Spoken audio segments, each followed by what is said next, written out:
Dice, Padre bueno, ahora dice, amado, te damos gracias. Te damos gracias, Señor, por este tiempo que nos regalas. Hoy nosotros podemos acercarnos a ti a través de tu palabra, a través del conocimiento.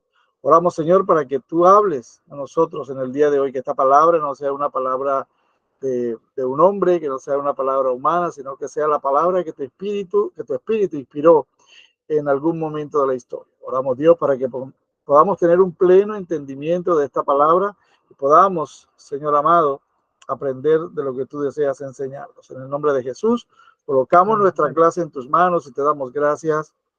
Amén. Bien, hermanos, entonces vamos a hacer algo en esta noche. La semana anterior solo entraron 4 estudiantes, entonces vamos a hacer un breve repaso de hasta ahí, esas 4 diapositivas que estuvimos desarrollando la semana anterior, y luego vamos a continuar con la temática que corresponde. Entonces estamos en el libro de Éxodo. Recuerden que estamos estudiando el Pentateuco, los primeros 5 libros de las Escrituras. El Pentateuco, ya estuvimos viendo Génesis en 2 partes, acuérdese, ¿cierto? La primera parte que la llamamos en el principio, Génesis capítulos 1 al 11, y luego estuvimos hablando de los patriarcas, desde el capítulo 12, partiendo con Abraham, hasta el capítulo 50, con la vida de José, ¿cierto? Entonces ahora entramos en este segundo libro de la Biblia, del Pentateuco, que es el libro del Éxodo, un libro muy interesante por demás, un libro que seguramente nos dejará grandes enseñanzas.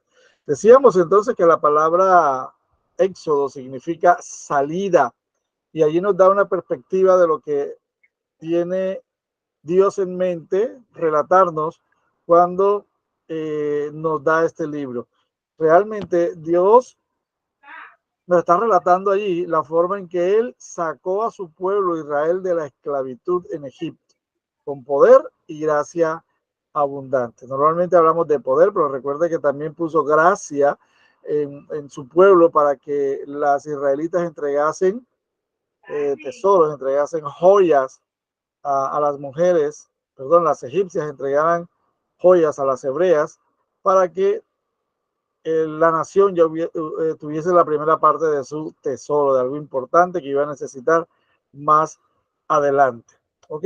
El Éxodo es un libro importante porque es allí justamente donde Dios da a Moisés las instrucciones para la construcción del tabernáculo, ¿verdad? Da su palabra, y vamos a ver cuán importantes es el hecho de recibir la palabra y por qué es importante recibir justamente los mandamientos allí en el desierto. ¿Ok?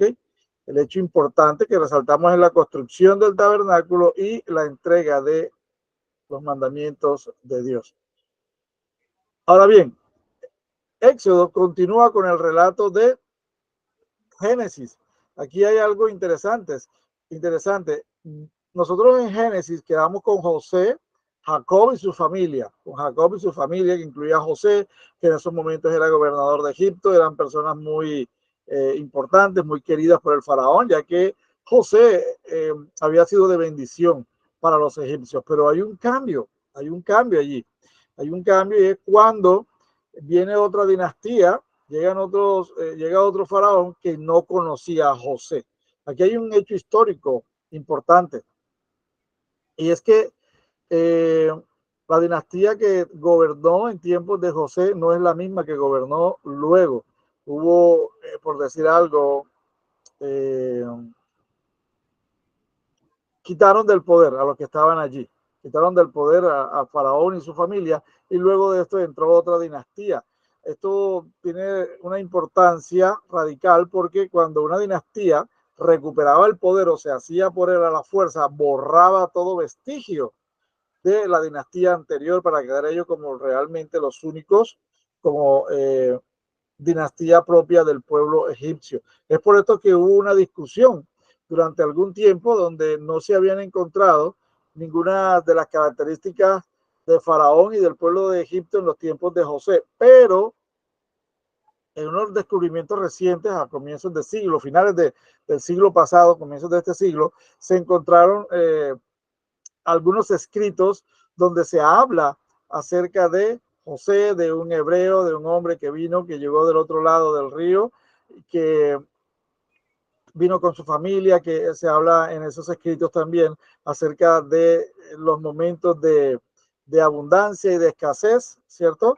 De todo esto se habla y los historiadores o cristianos llegaron a unas conclusiones, y es que realmente sí había existido históricamente el personaje de José, Jacob y todos ellos, que sí era real la historia que se narra en el Éxodo del capítulo 12 al 50. Lo que sucede es que al subir al poder, al acceder al poder otra dinastía, borró todo vestigio de la dinastía anterior.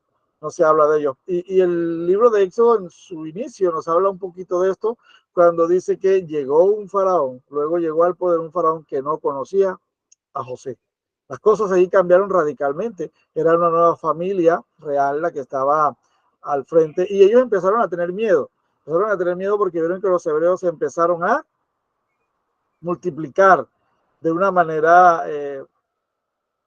impresionante, y eso lo llenó de miedo porque dice, este pueblo que está dentro de nuestro propio territorio se puede levantar en contra de nosotros, y si siguen creciendo de esa manera, pues serán mayoría y corremos peligro de que ellos nos vayan a desbancar a nosotros del poder. ¿Ok? Entonces allí es donde la nación de Israel crece en ese territorio, ¿verdad? Todavía eran hebreos, a veces eran conocidos como la etnia de los hebreos, pero crece dentro de ese territorio que es Egipto en esos momentos. ¿Ok? Entonces ellos vivieron allí en Egipto más o menos entre 400 y 430 años, la mayor parte de estos años en servidumbre, en esclavitud. ¿Ok? Hasta ese momento en el que hay un encuentro entre Moisés, un hombre escogido por Dios, y Dios mismo en ese momento que nosotros conocemos como el encuentro de Moisés con Dios en la zarza ardiente, la zarza que ardía. Moisés es comisionado por Dios. La semana pasada decíamos algo bien interesante, yo quiero retomarlo en el capítulo 3, porque esa es una parte importante de la historia de la nación de Israel, el momento en que Dios se aparece y habla con Moisés. Éxodo, capítulo 3, quiero que miremos allí algo bien interesante, ¿cierto? Cuando dice, apacentando Moisés las ovejas de Jetro, su suegro, sacerdote de Madián, llevó las ovejas a través del desierto, llegó hasta Oreb, monte de Dios. Y se le apareció el ángel de Jehová en una llama de fuego en medio de una zarza. Y él miró y vio que la zarza ardía en fuego y la zarza no se consumía. Entonces Moisés dijo, iré yo ahora y veré esta grande visión, ¿por qué causa la zarza no se quema? Viendo Jehová que él iba a ver, lo llamó Dios de medio de la zarza y dijo, Moisés, Moisés, y él respondió, heme aquí. Y dijo, no te acerques, quite tu calzado de tus pies, porque el lugar donde tú estás, tierra santa es. Y dijo, yo soy el Dios de tu padre, Dios de Abraham, Dios de Isaac y Dios de Jacob. Entonces Moisés cubrió su rostro porque tuvo miedo de mirar a Dios. Esta primera parte, estos primeros 6 versículos del capítulo 3 del Éxodo, nos hablan del momento en que Dios se presenta a Moisés, ¿verdad? El versículo 6 dice, yo soy el Dios de tu padre, Dios de Abraham, Dios de Isaac y Dios de Jacob. ¿Cierto? Está diciendo, yo soy el Dios vivo, el Dios aquel que ha velado por tu familia todo este tiempo.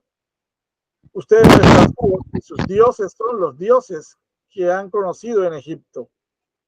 Ahora, Dios empieza a hablar. El versículo 7. Hay alguien que tiene por ahí el micrófono abierto, está haciendo feedback. Un momentito por aquí. Ya. Bien. ¿Qué sucede? Dios en el versículo 7 empieza a mostrarle la visión que él tiene, o sea, la visión de Dios para su pueblo. Y esto es importante porque le da peso a la historia narrada en Éxodo y nos da un poquito más entendimiento del porqué los acontecimientos de este libro tan importante. En el versículo 7 dice, dijo luego Jehová, bien he visto la aflicción de mi pueblo que está en Egipto y he oído su clamor a causa de sus exactores, pues he conocido sus angustias. Y en ese versículo Dios le está diciendo, conozco lo que están atravesando, no soy ajeno a lo que mi pueblo está atravesando. Y el versículo 8 les dice, y he descendido para librarlos de manos de egipcios y sacarlos de aquella tierra, a una tierra buena y ancha, a tierra que fluye leche y miel, a los lugares del cananeo, del eteo, del amorreo, del fereceo, del heveo y del jebuseo. El clamor, pues, de los hijos de Israel ha venido delante de mí y también he visto la opresión con que los egipcios los oprimen. ¿Ok? Allí Dios está diciendo, yo he descendido con un propósito. Primero, liberarlos. Segundo, llevarlos a un territorio de bendición, a una tierra buena y ancha que fluye leche y miel. O sea, cuando habla de leche y miel, está diciendo que es una tierra muy fértil, que será una tierra de bendición para su pueblo. Ese es el plan o la visión de Dios. Desciende, se revela a Moisés y le dice, voy a liberar después de estos 400 años y los voy a llevar a una tierra. Esa es la visión de Dios. Pero el versículo 10 nos habla de otro paso que es importante, que nos debe ayudar a crecer en el ministerio, en el liderazgo nuestro dentro de la iglesia. Dice, ven por tanto ahora y te enviaré a Faraón para que saques de Egipto a mi pueblo, los hijos de Israel. ¿Qué estamos teniendo nosotros allí?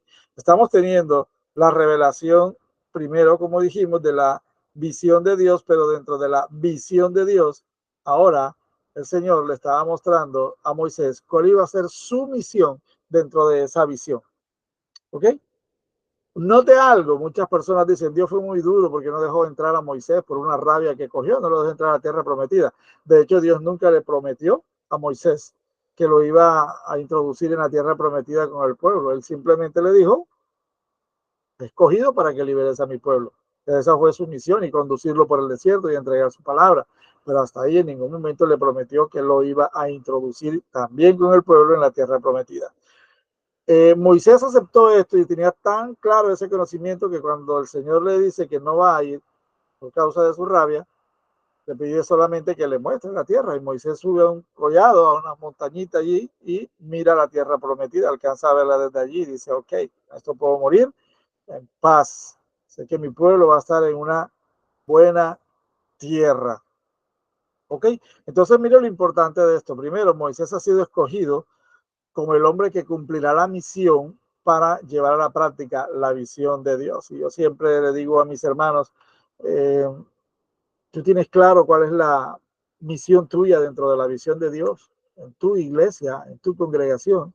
Dios tiene una visión clara de lo que quiere hacer en el mundo. Nosotros tenemos que aprender a descubrir cuál es nuestra misión, o sea, la parte que nos corresponde dentro de la visión del Todopoderoso.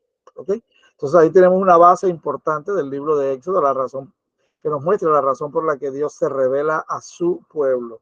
Éxodo, o sea, salida, significa esta palabra como ya lo habíamos dicho. ¿Ok? Entonces vamos a ir avanzando un poquito más.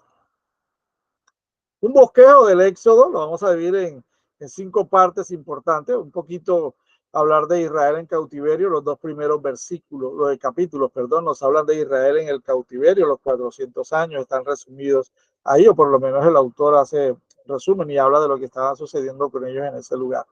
Luego nos habla de los capítulos 3, versículo 15 hasta el capítulo 22 de Israel en libertad, o cómo Israel es liberada, cómo Dios obra para liberar a su pueblo.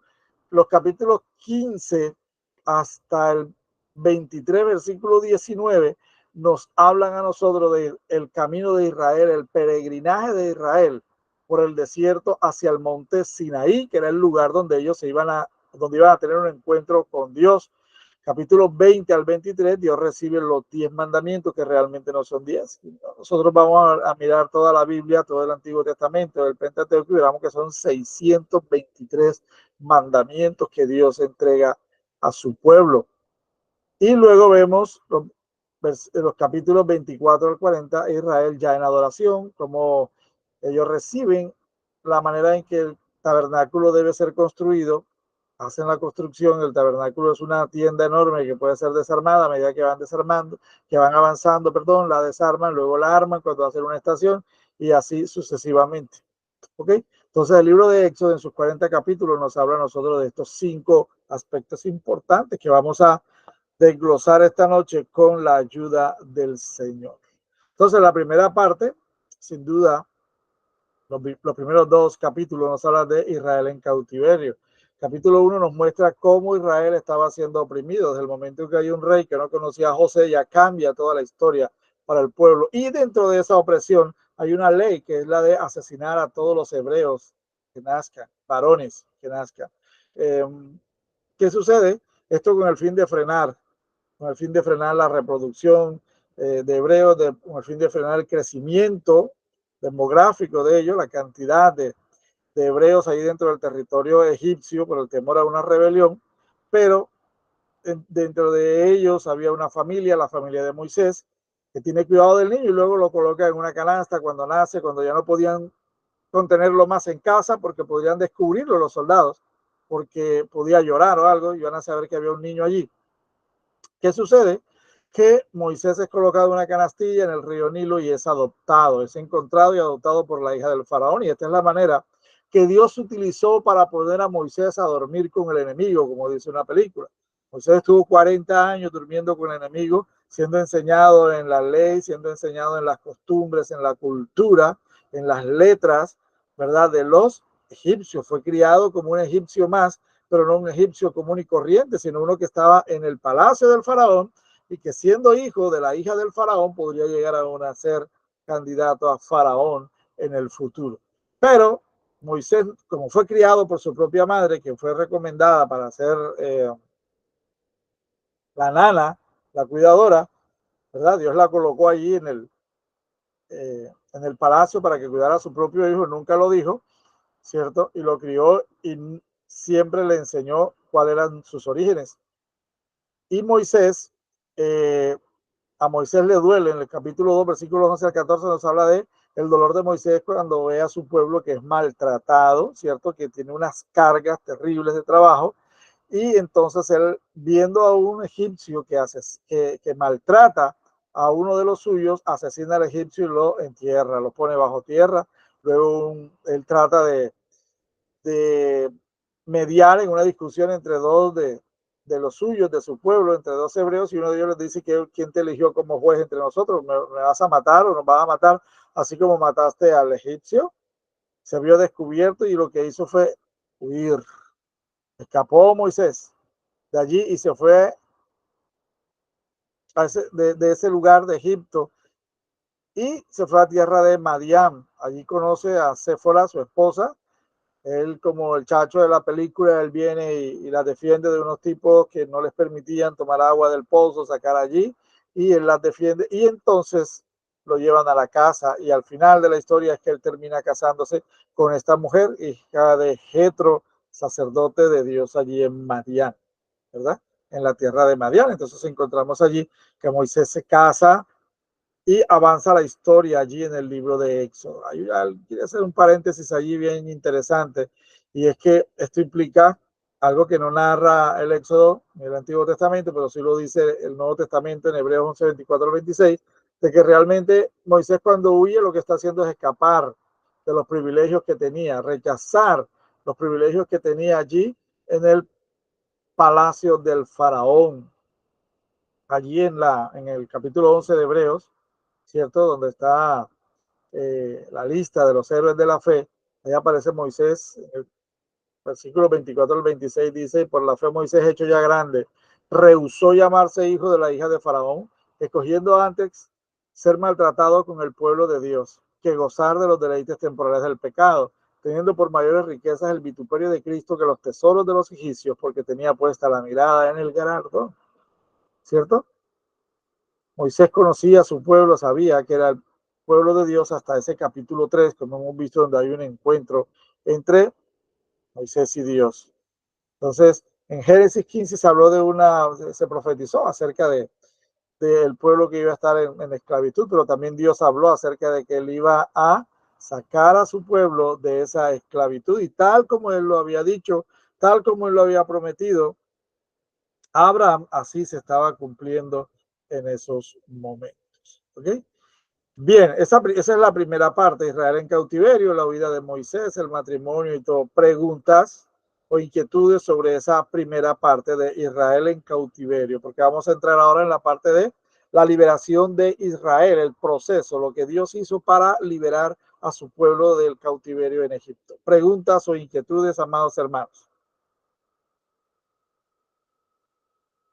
¿Qué tipo de inquietud o pregunta hay? Bueno, seguimos avanzando entonces. Vamos a hablar entonces de Israel liberado. Capítulos 3 al 15 del libro del Éxodo. Lo primero es el llamamiento y la comisión de Moisés, que ya lo vimos ahí en el capítulo 3, ¿cierto? Estuvimos hablando de esto, de la importancia de conocer la visión de Dios para saber cuál es nuestra misión dentro de la misión de Dios. Pero luego de ese encuentro con Dios, ya cuando Moisés, después de resistirse un poco, Dios lo convence, ¿verdad? Lo deja sin argumentos. Él regresa a Egipto y confronta a Faraón. Tiene ese encuentro con Faraón.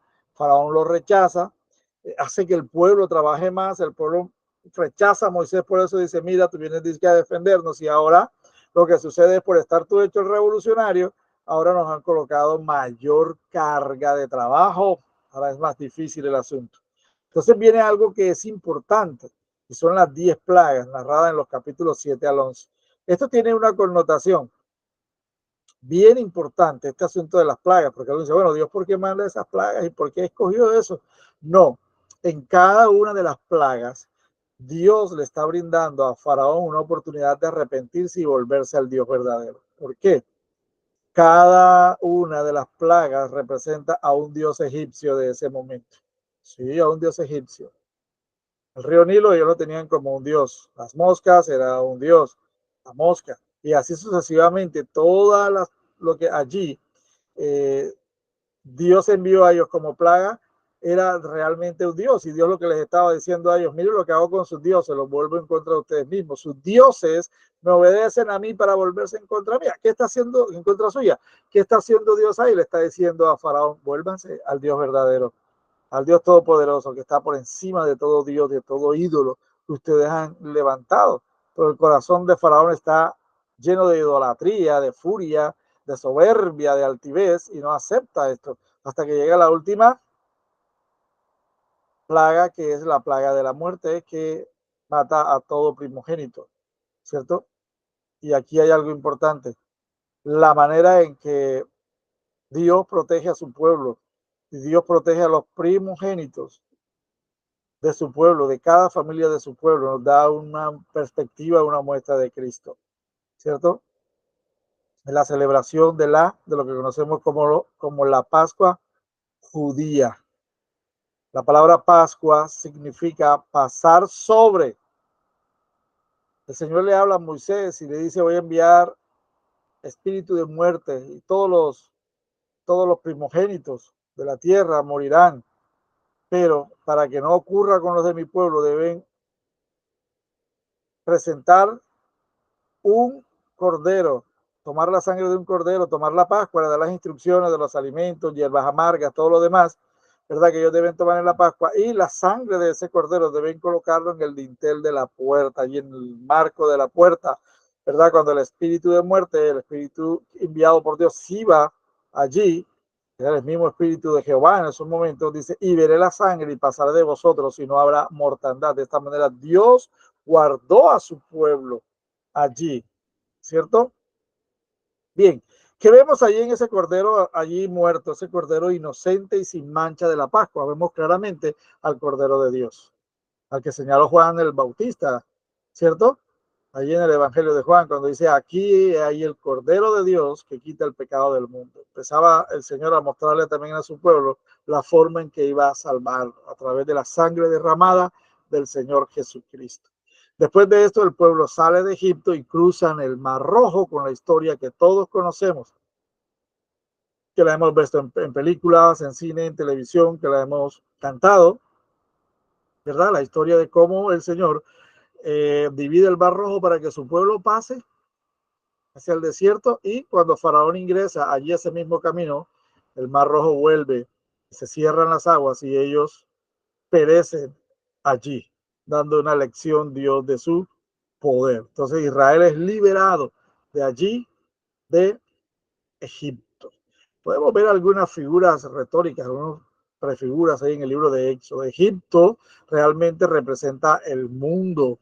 Egipto representa al mundo, representa al pecado. El cordero representa a Cristo Jesús. La sangre rociada en los dinteles de la puerta representa la sangre de Cristo derramada para que nosotros seamos liberados de la esclavitud del pecado, de la muerte que ha traído el pecado al ser humano. Los panes sin levadura nos habla a nosotros de una fiesta pura para el Señor. Comer el cordero nos recuerda la última Pascua y lo que se convierte para nosotros en la cena del Señor. Comer el cordero significa tener a Cristo en nosotros, y pasar el mar rojo significa ser bautizados, santificados como un pueblo nuevo. Porque no quiero, hermanos, que ignoréis que nuestros padres todos estuvieron bajo la nube y todos pasaron al mar. Y todos en Moisés fueron bautizados en la nube y en el mar. Bautismo es sumergir. Ellos fueron inmersos en el pueblo ya como pueblo de Dios. Dejaron de ser un pueblo esclavo, dejaron de ser una etnia para convertirse en el pueblo de Dios, en la nación de Dios, que ahora iba a atravesar el desierto rumbo a la tierra prometida.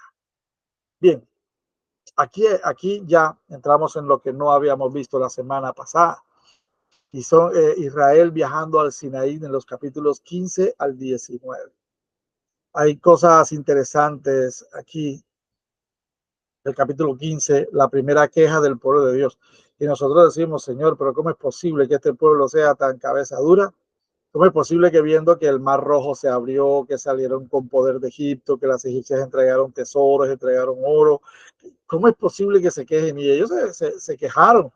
Fueron a tomar agua y las aguas eran amargas, pero Dios quería manifestar su poder, ¿cierto? Le dijo a Moisés que tirara un pedazo de madera allí y las aguas se volvieron dulces y el pueblo bebió allí. Luego fueron llevados a Elim, donde había 7 fuentes, unas fuentes de agua, unos oasis con 7 palmeras, y el pueblo puede tomar agua, puede saciarse de agua. Dios toma a su pueblo y lo lleva por todo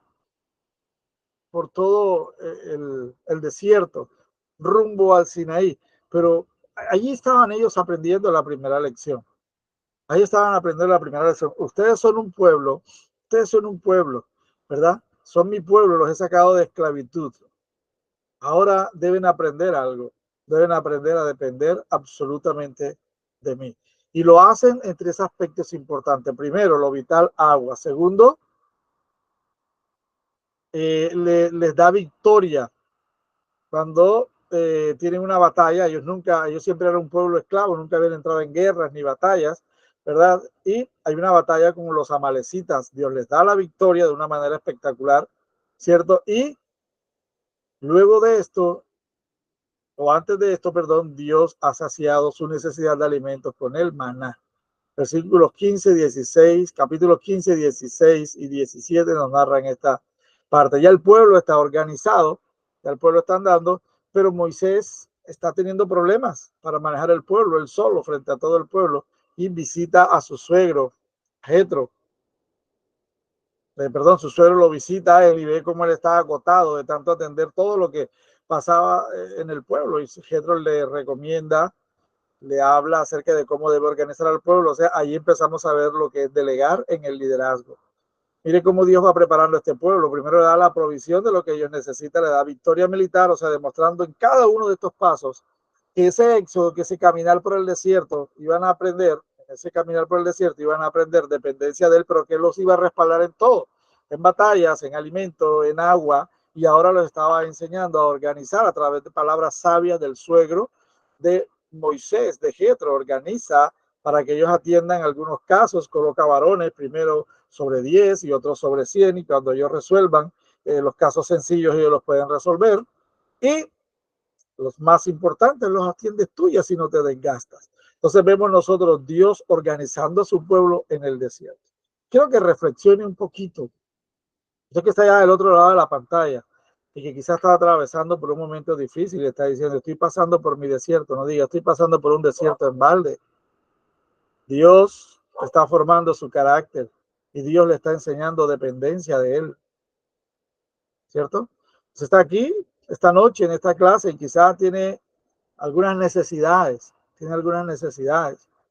económicas, qué sé yo, familiares, de salud, no sé, pero en medio de todo eso, al igual que con el pueblo de Israel, Dios quiere enseñarnos a nosotros dependencia de él en todos los aspectos de nuestra vida. Ahí está Dios llevando por el desierto en un proceso a su pueblo. Y más adelante entenderemos por qué Dios hace eso. ¿Por qué les permite que vivan todo esto? ¿Por qué quiere Dios que dependan absolutamente de Él? Entonces, el paso que sigue es el encuentro entre Moisés y Dios, un nuevo encuentro allí en lo alto del monte Sinaí. Y Dios entrega la ley. ¿Pero qué pasó? ¿Qué sucedió? Que cuando Moisés estuvo allá 40 días y el pueblo dijeron, bueno, Moisés, Dios como que mató a Moisés. Entonces le dicen al hermano de Moisés, bueno, nosotros vamos para la tierra prometida, haznos dioses. ¿Y qué hizo Aarón? Escuchó al pueblo y dejó que el pueblo se desenfrenara en idolatría, copiaron lo que habían visto en Egipto. Una enseñanza importante que nos debe servir a nosotros en este tiempo. Israel había salido de Egipto, pero Egipto no había salido del corazón de los israelitas. Lo demuestra uno, su rebelión y su deseo de volver atrás, de desear comer cebolla y cilantro y cosas así allá, ¿cierto? En lugar de esforzarse para alcanzar la tierra prometida. Número dos, en este momento en que ellos quieren un Dios diferente, ¿cierto? Y construyen el famoso becerro de oro para que este se convierta en su Dios, para que los saque o los conduzca a la tierra prometida. Vemos que todavía ellos tenían idolatría en su corazón, entonces empezamos a entender por qué Dios los hace pasar 40 años en el desierto. Tenía que sacar a Egipto del corazón de su pueblo.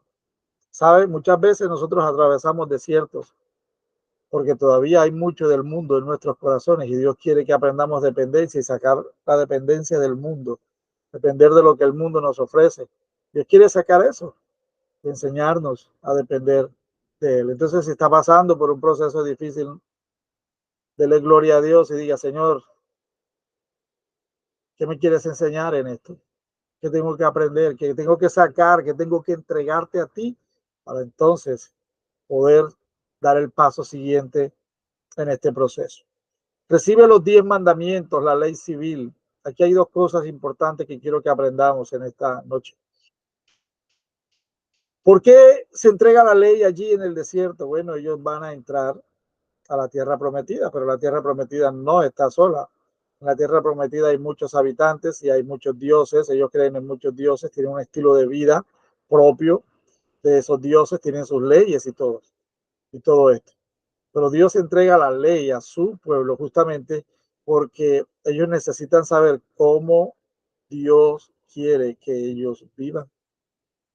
Ellos iban allá y si no llevaban unas directrices claras acerca de cómo debe vivir el pueblo de Dios, y iban a tomar las costumbres de esos pueblos, que de hecho fallan ellos y en algún momento hacen eso. En algún momento lo que ellos hacen es tomar las costumbres de ese pueblo, dando la espalda a Dios. Pero eso lo veremos mucho más adelante cuando avancemos en el Nuevo Testamento, allí en los libros históricos. Bien, entonces, ¿qué sucede? Ellos reciben la ley que es la manera en que Dios quiere santificar a su pueblo, en que Dios quiere que ellos sean diferentes a las naciones que van a encontrar allí en la tierra prometida. Amados, Dios nos ha dado la Biblia, nos ha dado su palabra para que nosotros sepamos cuál es la vida que a Él le agrada, la manera en que Él quiere que nosotros vivamos también. Así como se la entregó a Israel, nos la entrega a nosotros, porque nosotros no somos del mundo, como dice el Señor. No somos del mundo, pero estamos en el mundo. Y si nosotros no conocemos el estilo de vida que Dios quiere que nosotros vivamos, pues vamos a acomodar al mundo, vamos a vivir conforme a los principios del mundo. Entonces Dios allí prepara a su pueblo, uno en dependencia, dos en palabra, en estilo de vida. Esta es mi constitución, mi pueblo no se va a regir por lo que están aprendiendo allá, mi pueblo no se va a regir por lo que se rige en esos países, sino se va a regir por esta mi palabra para ellos. ¿Ok? Entonces allí vemos la importancia de ese momento histórico en que Dios entrega la ley al pueblo. Ahora bien, esa ley es entregada, pero no les iba a entregar la ley y ellos se la iban a poner bajo el brazo, como a veces hacemos nosotros los cristianos, ¿verdad? Y listo, ahora sí lo voy a dejar entrar a la tierra prometida. Ellos tenían que demostrar ahí mismo en el desierto que eran obedientes a Dios. Tenían que demostrar que esa palabra había calado en sus corazones, porque si no, no estarían preparados para la tierra prometida. Serían fácil presa de la idolatría allí. Por eso muchos años más tenían que estar ellos en el desierto, hasta que toda una generación muriera allí y otra generación conociera al Todopoderoso, asumiera esa palabra como suya, asumiera esa palabra dada por Dios ahí en el monte Sinaí como su ley, su constitución, como la guía para su estilo de vida. ¿Ok? Eso vamos entendiendo un poquito allí. Aquí hablamos de la ley civil. Muchos dicen, bueno, el Señor dice, ninguna palabra de la ley pasará, ¿cierto? Entonces algunos de algunas sectas piensan que al no pasar hay que seguir haciendo sacrificios, hay que seguir haciendo otro tipo de cosas, pero realmente nosotros tenemos que aprender a distinguir entre uno, la ley civil, los mandamientos, el estilo de vida, la forma justa en que nosotros debemos vivir de acuerdo a la justicia de Dios, ¿cierto? Y la otra es la ley ceremonial, la forma en que deben presentarse las ofrendas, los holocaustos, la forma en que debemos adorar a Dios. Esa es la ley ceremonial, que esa sí queda abolida en Cristo, ¿ok? Por ahí estuve hace más o menos un mes invitado a una iglesia en Baranoa y estuvimos hablando de un tema chéverísimo, un día lo vamos a compartir, se llama De la carpa a la cruz, y cómo muestra a Dios en su palabra que el tabernáculo no es más que una señal de Cristo. El tabernáculo en todas sus partes, en todo como está construido el tabernáculo, señala y apunta al Señor Jesucristo, de la carpa a la cruz. La ley civil sigue vigente, los mandamientos de no matarás, todo esto sigue vigente, ¿cierto? La ley ceremonial fue abolida en Cristo, en Cristo. La forma de adorar a Dios es en Cristo. Amén. Entonces ahí estamos con un poquito de claridad respecto de esto. Bien, entonces vemos allí la última parte, que es la construcción del tabernáculo de adoración. ¿Qué hace Dios? Dios lleva a Moisés, cuando está allí, le muestra un modelo, así tal cual. Ese Moisés debió tener una memoria prodigiosa. Tal como el modelo que te fue mostrado en el cielo, van a construir uno allá. Tal cual. La importancia del tabernáculo es que ese lugar es el lugar en el que Dios y su pueblo se van a encontrar, el tabernáculo de reunión.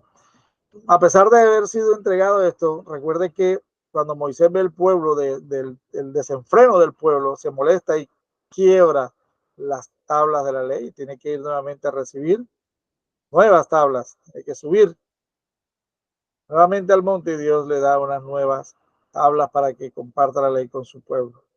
Entonces los capítulos 35 y 39 nos hablan de la construcción del tabernáculo, como es, y capítulo 40 finalmente nos habla a nosotros de cuando el tabernáculo es levantado, cuando es erigido allí. Entonces vemos nosotros una travesía desde la liberación de Egipto por el monte Sinaí hasta que Dios los organiza de tal manera que construyen un lugar para su encuentro con Dios, el lugar de culto, ¿verdad? El lugar donde Dios se va a manifestar a su pueblo. Ahí tenemos una gráfica del tabernáculo. Finalmente, les voy a estar enseñando acá, mostrando acá más o menos una vista panorámica de lo que es el tabernáculo. Usted lo ve allí, ¿cierto? El tabernáculo está allí en esta parte, esa carpa blanca que usted ve alrededor, ¿cierto? Esa es la primera parte, el gran atrio. Aquí está el lugar para los sacrificios, luego está la fuente de bronce para lavarse, y luego viene esta parte que es el lugar del encuentro en sí con Dios, donde solo entran los sacerdotes. Este lugar, vamos a verlo aquí un poquito más claro, este lugar, aquí lo vemos más claro en el plano del tabernáculo, ¿cierto? Aquí está el atrio, como dijimos, alrededor es el atrio. Tenemos la puerta, aquí está la puerta de entrada, entra solo el pueblo de Dios. Jesús dijo, yo soy la puerta. Solo por aquí entra, aquí está el altar de bronce donde se llevan a cabo los sacrificios, la fuente de bronce donde se lavaban los sacerdotes, se la ve aquí, ¿verdad? Para ingresar a esta parte de acá, donde había un velo. La parte de acá donde está lo que era, eh, que se conocía como el lugar santo. Esta partecita de aquí, donde estaba la mesa con los panes de la proposición, donde estaba el candelabro de los 7 brazos y donde estaba el altar del incienso que nunca se debía apagar. Eso es una muestra de la presencia eterna de Dios en medio de su pueblo. Está aquí que señalamos, es su, es el altar del incienso, donde los sacerdotes quemaban incienso. Esta parte de acá, aquí está el segundo velo. Esta parte de acá es lo que se llamaba el lugar santísimo. Se diferenciaba, se dividía por un velo, por unas cortinas. Se diferenciaba del lugar santo en que aquí entraban los sacerdotes, acá en el atrio, ¿verdad? Estaba el pueblo, acá solo entraban los sacerdotes a ministrar, y en el lugar santísimo solo entraba el sumo sacerdote una vez al año. Aquí estaba el arca del pacto, que contenía la vara de Aarón que reverdeció, es una historia linda también allí, la vara vieja que reverdeció, estaba allí. Estaba una muestra del maná y las tablas de la ley. Eso es lo que estaba allí en el arca del pacto. Mostraba los 3 elementos que eh, que habían participado, que eran una muestra del pacto de Dios con su pueblo.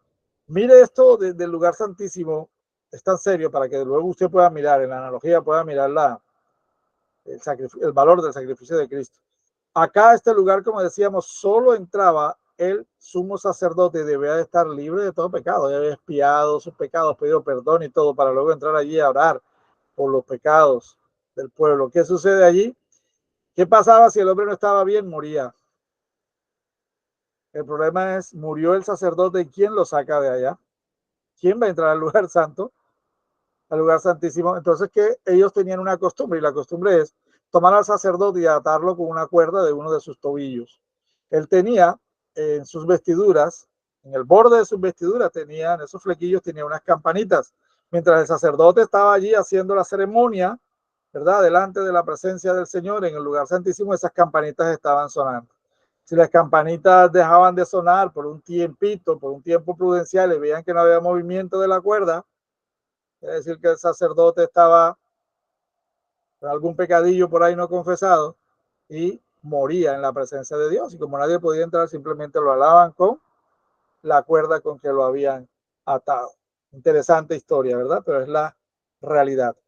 Decía yo que hay una analogía allí entre ese velo y el sacrificio de Cristo. Recuerde que cuando Cristo dijo consumado es en la cruz, el velo del templo, este lugar del lugar santísimo, se rajó en dos, de arriba a abajo, para que la historia secular no fuese a decir que había sido un terremoto. Por eso se partió de arriba a abajo, para que no hubiese ninguna duda de que había sido Dios mismo quien había roto el lugar, el velo, el acceso al lugar santísimo, para que en Cristo y su sacrificio en la cruz, usted y yo pudiésemos tener entrada libre al trono de la gracia.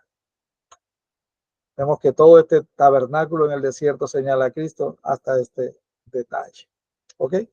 Preguntas o inquietudes, mis amados hermanos y estudiantes. Preguntas o inquietudes. ¿Qué dicen ustedes esta noche respecto del tema de hoy, que hasta aquí nos acompañó Jehová? La próxima semana vamos a entrar en el tema de el libro de Levítico, y ahí sí vamos a mirar las leyes con más calma, su significado, su aplicación en Cristo y qué tienen que ver con nosotros en este tiempo. Pero quisiera saber si hay preguntas, inquietudes o algún tipo de aporte de parte de ustedes. ¿Qué dicen, amados? Hable sin vergüenza.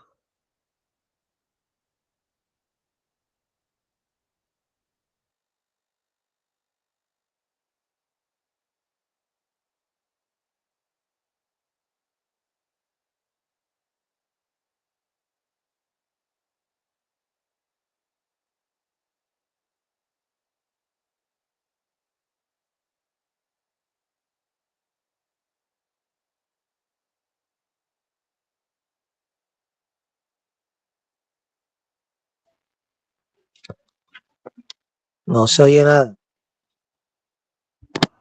La muerte de los hijos de Aarón, preguntó por ahí Juvenal, el arca, vamos a mirar aquí, el arca del pacto.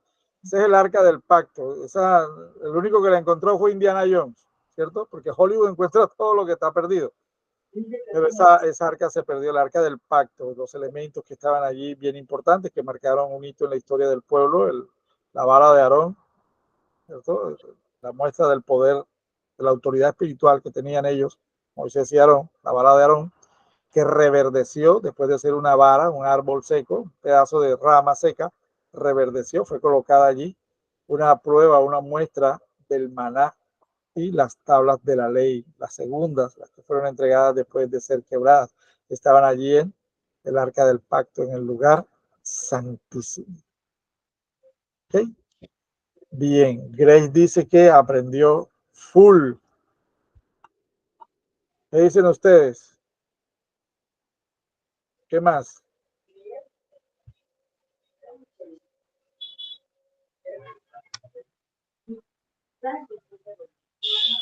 La muerte de los hijos de Aarón nos habla del famoso fuego extraño, un fuego ilícito, a lo que ellos no fueron llamados y murieron.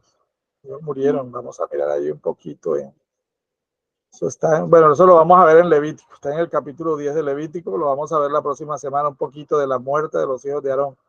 Cómo a veces la espiritualidad hay que llevarla conforme a la voluntad de Dios y no como a nosotros nos parece. No sé cuántas personas se han tropezado a ustedes que les han dicho, no, yo también creo en Dios a mi manera. No, no, no.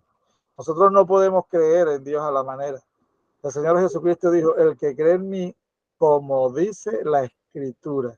No es a la manera de nosotros, sino como dice la Escritura. El que cree en mí, como dice la Escritura, ¿cierto? El que cree en mí, como dice la Escritura, de su interior correrán ríos de agua viva. ¿Ok? Bien, ¿alguna otra inquietud, amados? ¿Listo? Bien, vamos a dejar por allí hasta el día de hoy. Quiero rogarles, pedirles que nos colaboren, nos ayuden, nos apoyen con el pago del módulo para nosotros poder seguir grabando, poder seguir imprimiendo los módulos, ¿verdad? La hermana Josefina se dio su pasadita por acá y recibió su módulo en físico. Ya el domingo estuvo por acá por mi casa y dijo yo, porque yo voy repasando, voy leyendo, voy tomando nota, voy subrayando y eso es importante. Está ahí disponible, usted me dice, pastor, yo voy ahí, yo paso y yo le entrego su módulo, usted tiene derecho, de todas maneras yo le entrego el módulo virtual allí, si usted no quiere acercarse, pero si usted quiere acercarse, pues acá está su módulo también, listo, pero necesitamos de su colaboración y apoyo con el pago del módulo. A estas alturas solo 4 hermanos han cancelado el módulo y estamos un poquito apretados ahí en la escuela. Ustedes vieron que mandamos a hacer un diseño nuevo, que del logo, que compramos justamente el premium de Google Meet para que ahorita los que llegaron tarde, los que no vinieron, puedan ver la clase grabada. ¿Ok? Puedan ver la clase grabada. Entonces les pedimos, por favor, nos colaboren con esa parte para fortalecer el ministerio. Como les decía la vez pasada, la idea de nosotros también es llegar a tener un lugar físico donde podamos dar las clases y los que no puedan asistir allí, pues obviamente lo seguirán haciendo de manera virtual. Con la ayuda del Señor, todos esos proyectos van a seguir adelante con la ayuda del Señor y con el apoyo de cada uno de ustedes, queridos estudiantes. ¿Okay? Bien, entonces dejamos allí con estas recomendaciones. Les voy a pedir, bueno, ahí les voy a dejar las diapositivas donde nos habla los distintos nombres del tabernáculo. Ese material está también en el módulo. Tabernáculo de reunión, el tabernáculo del encuentro, el tabernáculo de Moisés, etc. La próxima clase estaremos viendo acerca de un pueblo santo para Dios. Estaremos viendo el libro de Levítico y ya nos acercamos al final, porque vamos con Levítico, luego Números y Deuteronomio y chao a mí. Terminamos lo que es el Pentateuco. ¿Ok? Mire esto que es importante, vaya preparándose porque vamos con una asignatura bastante fuerte, bastante interesante. En el próximo módulo es evidencias cristianas.